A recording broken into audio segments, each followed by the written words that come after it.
places and things. We barely had arrived. Friends asked us to describe the people, places, and every last thing. So we unpacked our adjectives. I unpacked frustrating first. Reached in and found the word worst. Then I picked soggy and next I picked foggy and then I was ready to tell them my tale. 'Cause I'd unpacked my adjectives. Adjectives are words you use to really describe things. Handy words to carry around. Days are sunny or they're rainy. Boys are dumb or else they're brainy. Adjectives can show you which way. Adjectives are often used to help us compare things. To say how thin, how fat, how short, how tall. Girls who are tall get taller. Boys who are small can get smaller. Till one is the tallest and other's the smallest of all. We hiked along without care. Then we ran into a bear. He was a hairy bear. He was a scary bear. We beat a hasty retreat from his lair and described him with adjectives. Whoa! Boy, that was one big ugly bear. You can even make adjectives out of the other parts of speech, like verbs or nouns. All you have to do is tack on an ending, like ick or ish or eric. For example, this boy can grow up to be a huge man, but still have a boyish face. Boy is a noun, but the ending ish makes it an adjective, boyish. That describes the huge man's face. Get it?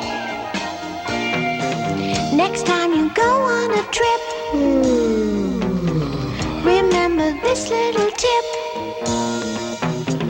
The minute you get back, they'll ask you this and that. You can describe people, places, and things. Simply unpack your adjectives. You can do it with adjectives. Tell them about it with adjectives. You can shout it with adjectives. Zero? Yeah. Zero is a wonderful thing. In fact, Zero is my hero. How can Zero be a hero? Well, there are all kinds of heroes, you know. A man can get to be a hero for a famous battle he fought, or by studying very hard and becoming a weightless astronaut. And then there are heroes of other sorts, like the heroes we know from watching sports. But a hero doesn't have to be a grown-up person, you know. A hero can be a very big dog who comes to your rescue, or a very little boy who's smart enough to know what to do. But let me tell you about my favorite hero. My hero, Zero, such a funny little hero, but till you came along, we counted on our fingers and toes. Now you're here to stay, and nobody really knows how wonderful you are. Why we could never reach a star without you, Zero, my hero. How wonderful you are. What's so wonderful about a zero? It's nothing, isn't it? Sure, it represents nothing alone. But place a 0 after 1, and you've got yourself a 10. See how important that is. When you run out of digits, you can start all over again. See how convenient that is. That's why with only 10 digits, including 0, you can count as high as you could ever go. Forever towards infinity. No one ever gets there, but you can try. With 10 billion zeros, from the cavemen till the heroes who invented you. They counted on their fingers and toes, maybe some sticks and stones, Or rocks and bones. and their neighbors' toes. You're here, and nobody really knows how wonderful you are. Why we could never reach the star without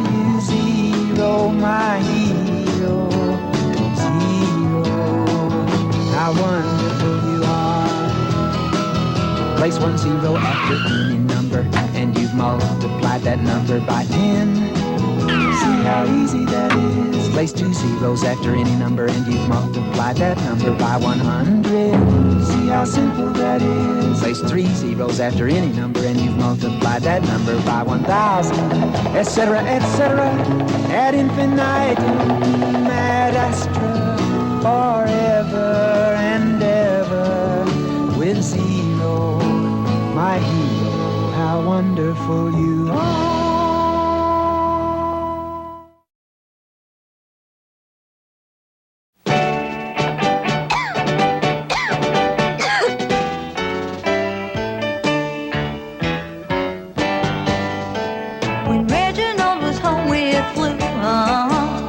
The doctor knew just what to do.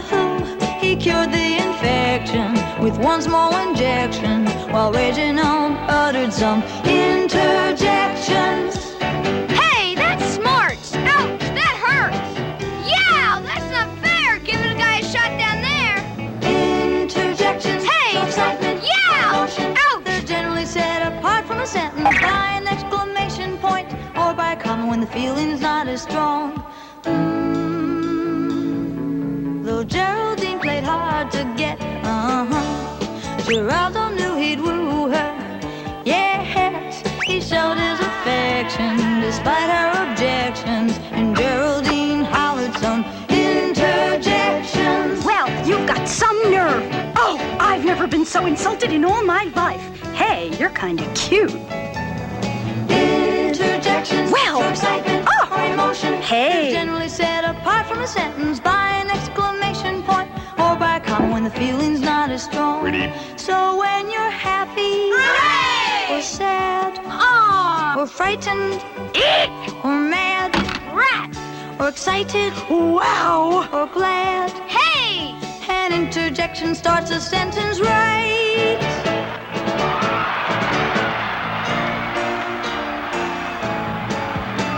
The game was tied at 7-all, when Franklin found he had the ball. He made a connection in the other direction, and the crowd started shouting out interjections. Ah, you threw the wrong way. Darn! You just lost the game! Hooray, I'm for the other team. Interjections. Oh, Excitement. darn. Emotion. Hooray! They're generally set apart from a sentence by an exclamation point, or by a comma when the feeling's not as strong. So when you're happy, Hooray! or sad, Aw! or frightened, Eek! or mad, Rats! or excited, Wow! or glad, Hey! an interjection starts a sentence right. Interjections. Hey! Show excitement Hey! or emotion. Hey! They're generally set apart from a sentence by an exclamation point, or by a comma when the feeling's not as strong. Interjections show excitement or emotion. Hallelujah, hallelujah, hallelujah.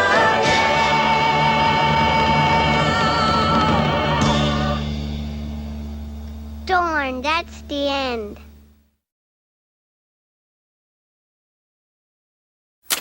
This is the tale of Mr. Morton. Mr. Morton is who?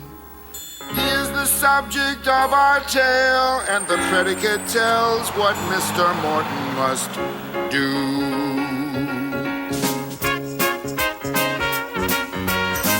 Mr. Morton walked down the street. Mr. Morton walked. Mr. Morton talked to his cat. Mr. Morton talked. Hello, cat. You look good. Mr. Morton was lonely. Mr. Morton was. Mr. Morton is the subject of the sentence, and what the predicate says he does. Mr. Morton knew just one girl. Mr. Morton knew. Mr. Morton grew flowers for Pearl. Mr. Morton grew. Mr. Morton was very shy. Mr. Morton was. Mr. Morton is the subject of the sentence, and what the predicate says he does. The subject is a noun. That's a person, place, or thing. It's who or what the sentence is about. and the predicate is the verb. That's the action word that gets this subject up and out. Mr. Morton wrote Pearl a poem. Mr. Morton wrote. Pearl replied in the afternoon. Pearl replied by a note. Mr. Morton was very nervous.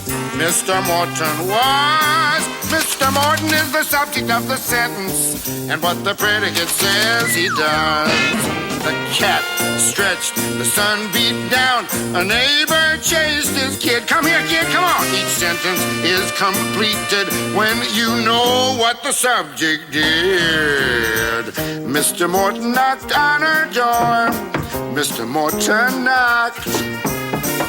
Mr. Morton sat on her porch. Yes, he just sat there and rocked.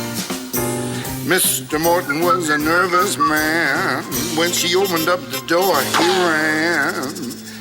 Mr. Morton climbed up his stairs. Mr. Morton climbed. Mr. Morton rhymed pretty words. Mr. Morton rhymed. Mr. Morton was lonely. Mr. Morton was, until Pearl showed up with a single rose. Who says women can't propose? Now Mr. Morton is happy, and Pearl and the cat are too. They're the subject of the sentence, and what the predicate says, they do.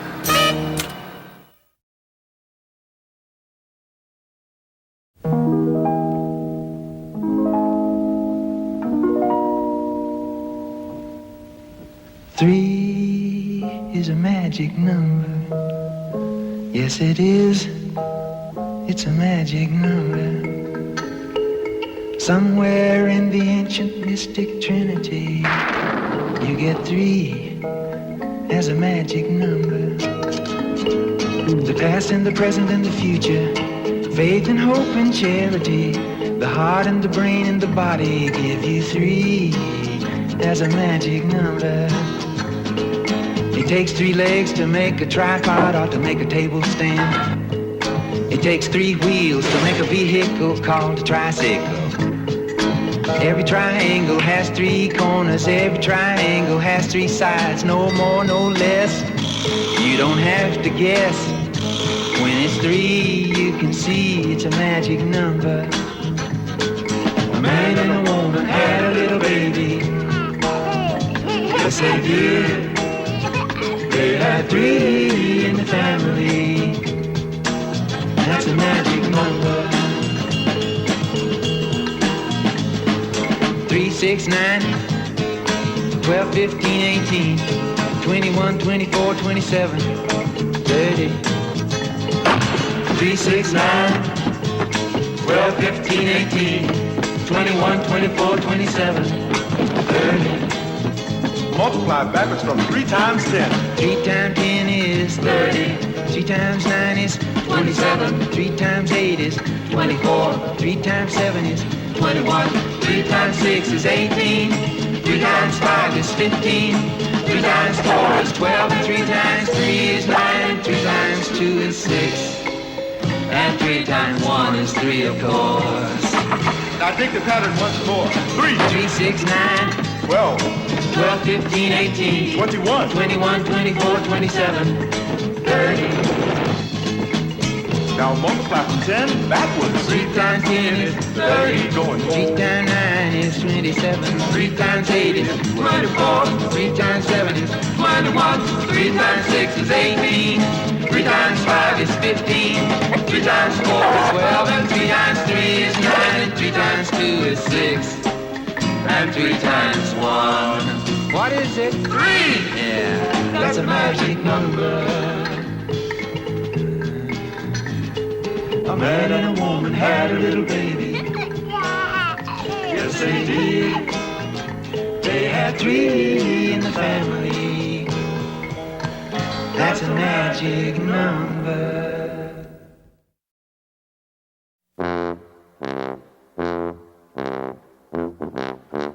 Dad, how come you and Mom can't pay for me to go on my band trip to the Rose Bowl parade. Don't you make a ton of money? I don't know about that, but we do have a ton of expenses. Like what? Isn't there something here we can do without? We could stop buying groceries, but that might be a mistake. 'Cause eating is a habit I'd be loath to try and break. We could stop paying income tax, but they might send me to jail. And if we don't pay the mortgage, then they'll take our house. Then where would we get our mail? If not for all these bills and taxes, our income would more than suffice. I feel like a real big cheese until everybody takes a slice. And I don't want to bore you with my troubles or my woes. Still, you're old enough to know where the money goes. We don't have to pay for furniture if you want to learn upholstering. We don't really need to pay the phone bill. We can use tin cans and a string. It's bedtime. We'd never have to pay to paint the house if we went off and lived in a cave. And if you're planning on inheriting $1 million, then there's really no need to save. We'd make a decent living, that's true. But we have to pay these bills when they come due. Please observe this illustration, which irrefutably shows exactly how and where the money goes. You know, if you could help us cut down on some of these expenses, I bet we could save enough for you to go on that trip. What could I do? We could really lower the phone bill if you limit the length of your call. Bye. You could probably put some money in your savings bank if you skip one trip to the mall. We'd spend a little less on electricity if you turn off the lights when you leave. And we could save a lot on our laundry bills if you'd watch where you put your sleeve. You could bring a little in with a part-time job. All we ask is that you do your best. If you earn a little here and save a little there, we'll try to come up with the rest. We can't stop the money from trickling out, but we can control how it flows. And we can start by being aware of where the money goes.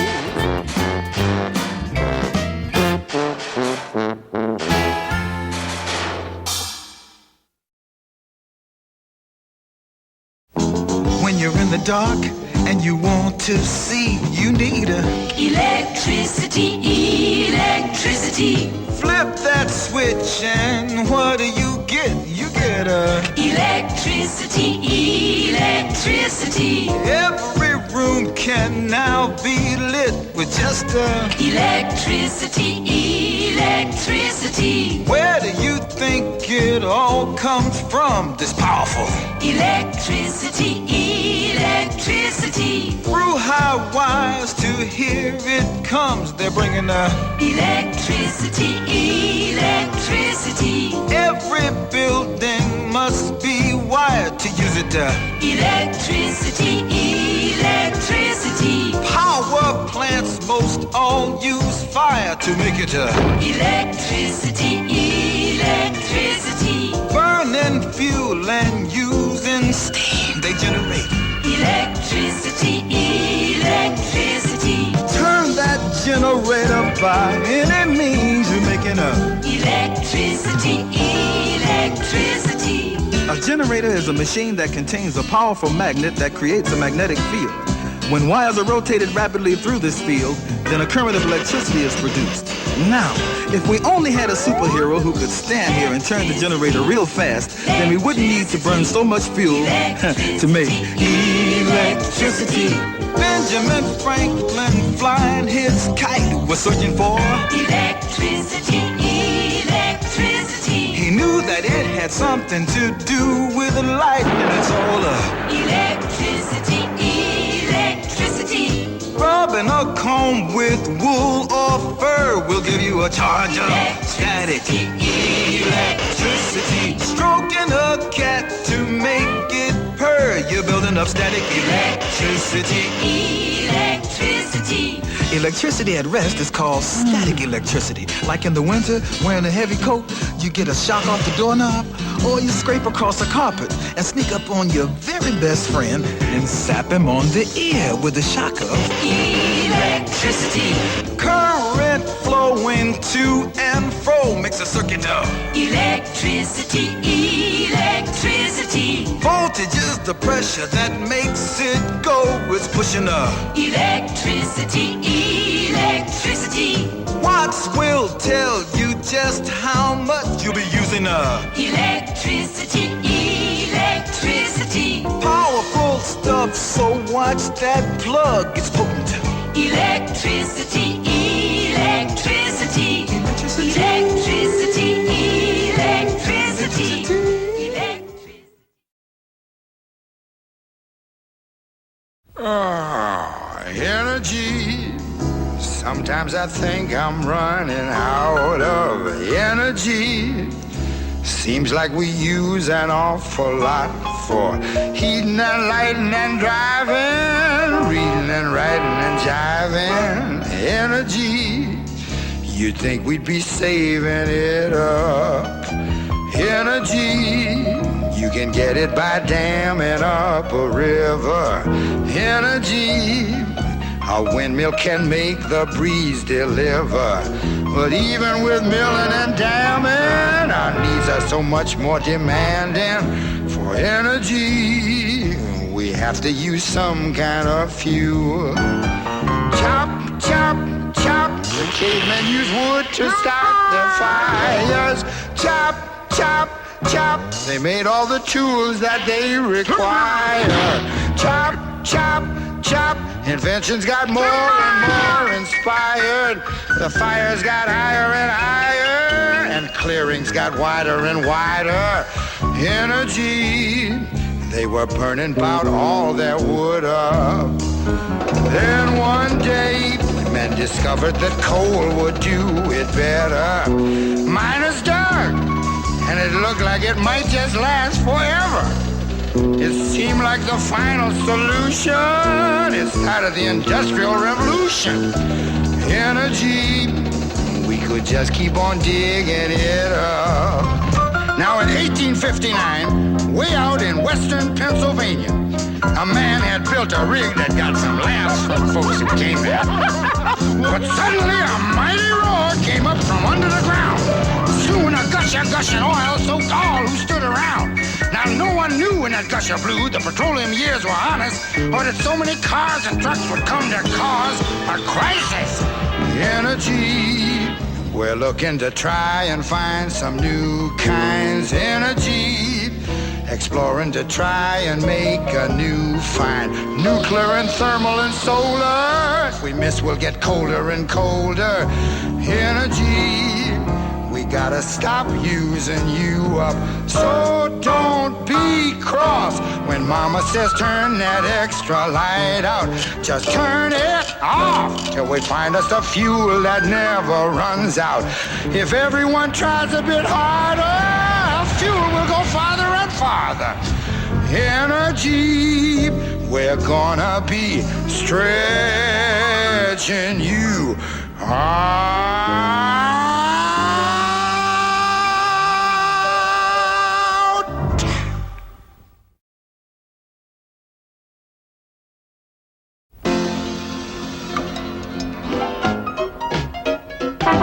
When you look down the street, what do you see?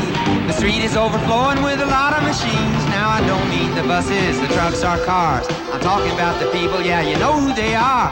I'm a machine, you're a machine. Everybody that you know, they are machines. To keep your engine running, you need energy. For your high-powered revved up body machine. Your high-powered revved up body machine. I'd be a fool if I said that the fuel that we needed to burn was gas. Cause the fuel we use is the stuff called food, and it puts out the power for our machine. You make a stop at the filling station, Fill her up, one chicken sandwich to go. as you start to chew, your body does it, all systems go. Now that sandwich contains some very important kinds of food energy for your body. The chicken gives you protein, bread, carbohydrate, mayonnaise, fat, and the lettuce has vitamins plus cellulose or roughage. Together, these things help keep your body machine running smoothly.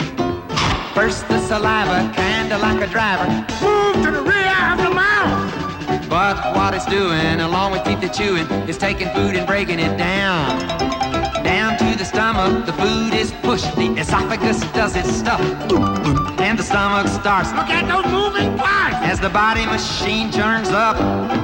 Gastric juices operate on proteins, fats, and carbohydrates. In the stomach, they do what they do. They take out nutrition and use it for you. When the cellulose in those leaves, you know, will control the traffic flow.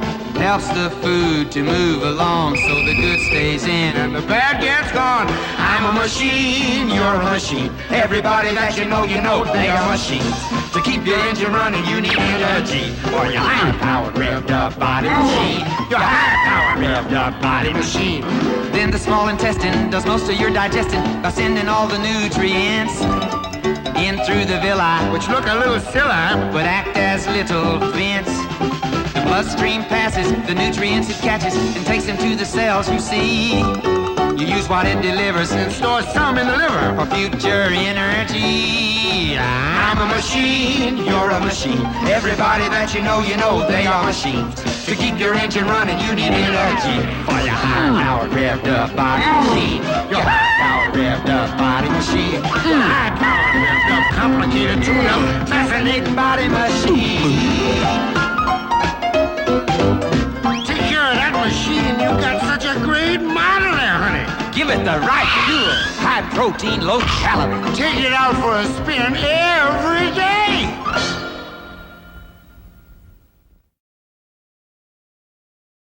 Them bones, them dry bones, now they're the working of the Lord.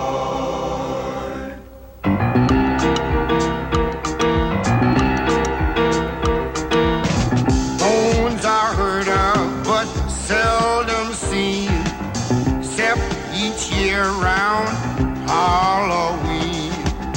But I've got a shockaroo. Right now there's a skeleton locked up inside of you.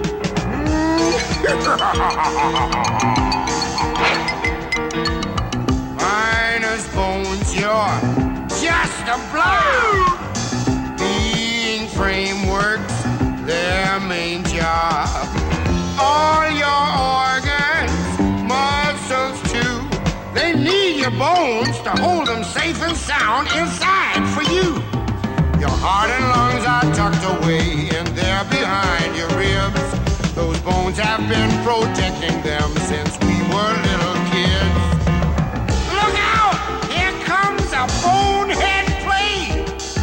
Burn his brain! Tweet, tweet, tweet! What a day! Don't take much to overwhelm it, but luckily those bones up there work like a built-in helmet. Shin bone connected to the knee bone. That means the tibia connects to the patella. Knee bone connected to the thigh bone. That means the patella connects to the femur. And here's how they really fit together. Ligaments are what link bone to bone. Cartilage that cushions in between. Muscles are gone by the tendons. So here's what's happening in your knees most every time you bend them. Now there's a lot of skeleton we never get to see, but it holds other little parts that show quite obviously. I'm talking about those 32 that we all call our teeth. You gotta feed them right and keep them clean or they can come to grief. Ouch! Oh, so please remember, you got to do it while you're young. Feed your bones some good old calcium. Drinking milk a glass or two will help your bones to stay in shape and do their job for you. Your skeleton. It's a framework, yes, holding you together. Shielding organs? Yeah, that's his job, too.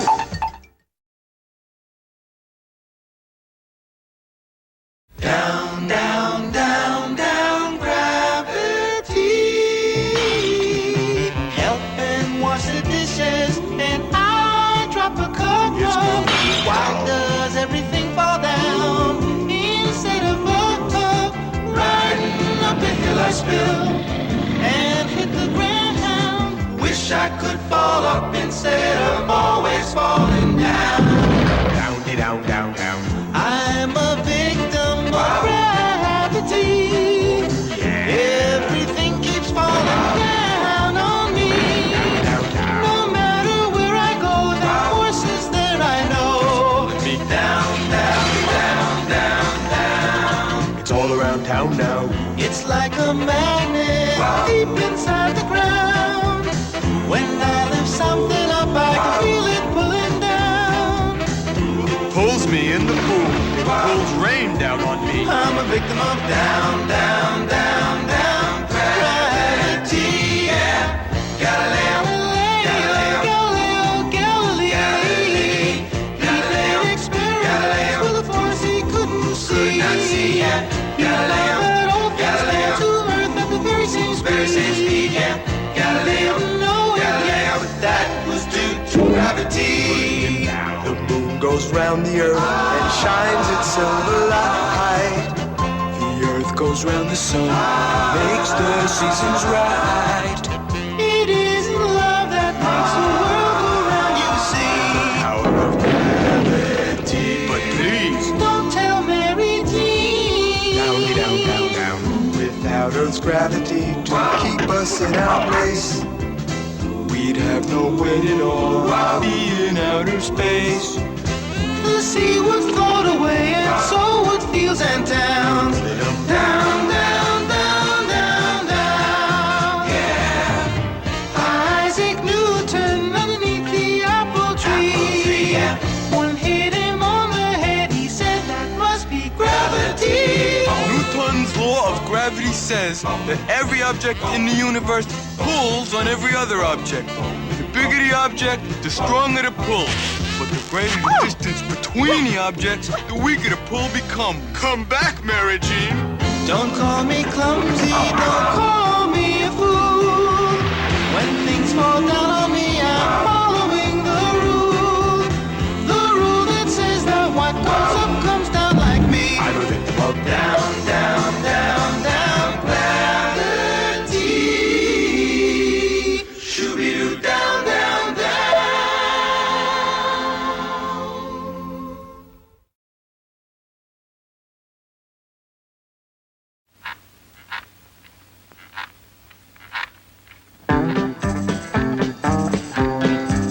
Well, every person you can know, and every place that you can go, and anything that you can show, you know they're nouns. A noun's a special kind of word. It's any name you ever heard. I find it quite interesting. A noun's a person, place, or thing. Oh, I took a train to another state. The flora and the fauna that I saw were really great. But when I saw some bandits chasing the train, I was wishing I was back home again. I took a train to another state. Well, every person you can know, like a bandit or an engineer, and every place that you can go, like a state or a home, and anything that you can show, like animals and plants or a train, you know they're nouns. You know they're nouns. Oh, Mrs. Jones is a lady on Hudson Street. She sent her dog to bark at my brother and me. We gave her dog a big fat bone, and now he barks at Mrs. Jones. She's a lady who lives on Hudson Street. Well, every person you can know, Mrs. Jones, a lady or a brother, and every place that you can go, like a street or a corner, and anything that you can show, like a dog or a bone, you know they're nouns. You know they're nouns. Oh, I took a ferry to the Statue of Liberty. My best friend was waiting there for me. He took an early ferry. We went for a walk on the island, you know, and in the middle of summer it started to snow. And I took a ferry to the Statue of Liberty. Well, every person you can know, like a friend or the captain of a ship, and every place that you can go, an island or a sea, and anything that you can show, like a statue, a ferry, or snow. You know their nouns. You know their nouns. Oh, I put a dime in the drugstore record machine. Oldie Goldie started playing, if you know what I mean. I heard Chubby Checker, he was doing the twist, and the Beatles and the Monkeys, it goes like this. I put a dime in the drugstore record machine. Well, every person you can know, the Beatles and the Monkeys, Chubby Checker, every place that you can go, like a neighborhood or a store, and anything that you can show, like a dime or a record machine. You know their nouns. A noun's a special kind of word. It's any name you ever heard. I find it quite interesting. A noun's a person, place, or thing. A noun is a person, place, or thing.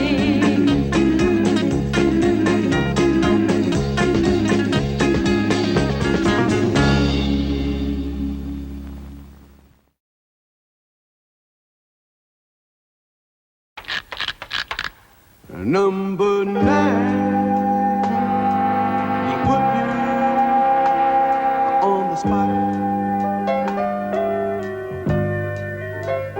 Number 9 will tie you up in a knot.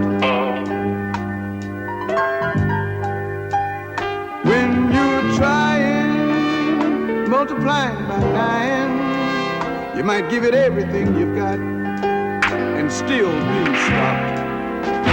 If you don't know some secret way you can check on, you'll break your neck on naughty number 9. Now the first thing to keep in mind when you're multiplying by 9 is that it's 1 less than 10. You see, 9 is the same as 10 minus 1. So you could multiply your number by 10 and then subtract the number from the result, and you'd get the same product as if you'd multiplied by 9 and you knew it. I mean, 8 times 9 is 80 minus 8, and 7 times 9 is 70 minus 7, and 6 times 9 is 60 minus 6. You could use those tricks. 'Cause you must have some secret way you can beat it, or else you'll need it with a naughty number 9. Of course, it doesn't hurt to know the table of 9s by memory. It goes like this. 1 times 9 is 9, and 2 times 9 is 18. Mean old number 9. 3 times 9 is 27, and 4 times 9 is 36. 5 times 9 is 45, and 6 times 9 is 54, and 7 times 9 is 63. 8 times 9 is 72, and 9 times 9 is 81, and 10 times 9 is 9. Now the digit sum is always equal to 9. I mean, if you add 2 and 7, the digits, you get 9, the digit sum. That's true of any product of 9. If they don't add up, you've made a mistake. 'Cause you must have some secret way you can check it, or else you'll wreck it with a big plastic mean old number 9.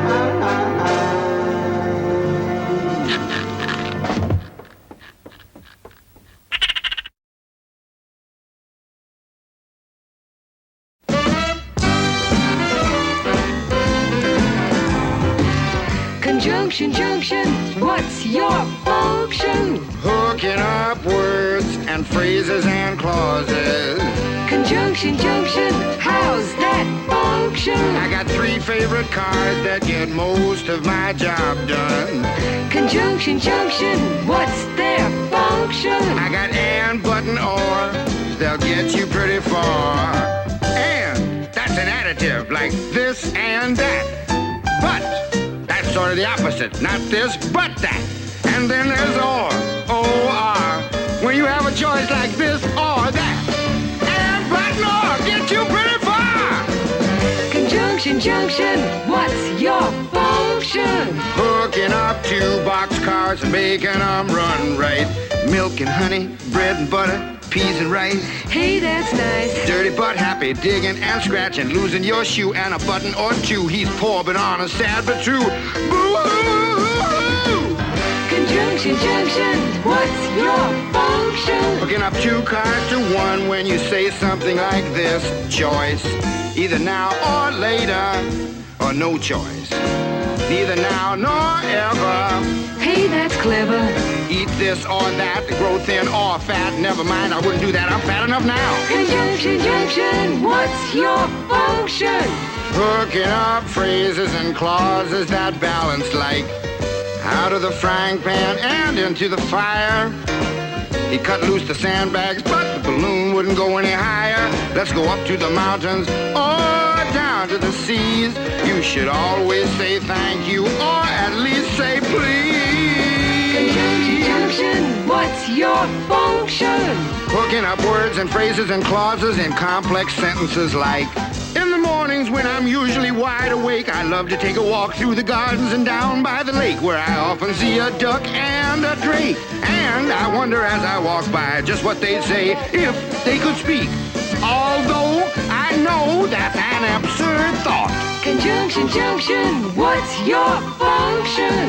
Hooking up cars and making them function. Conjunction, junction, how's that function? I like tying up words and phrases and clauses. Conjunction, junction, watch that function. I'm gonna get you there if you're very careful. Conjunction, junction, what's your function? I'm going to get you there if you're very careful. Conjunction, junction, what's your function? I'm going to get you there.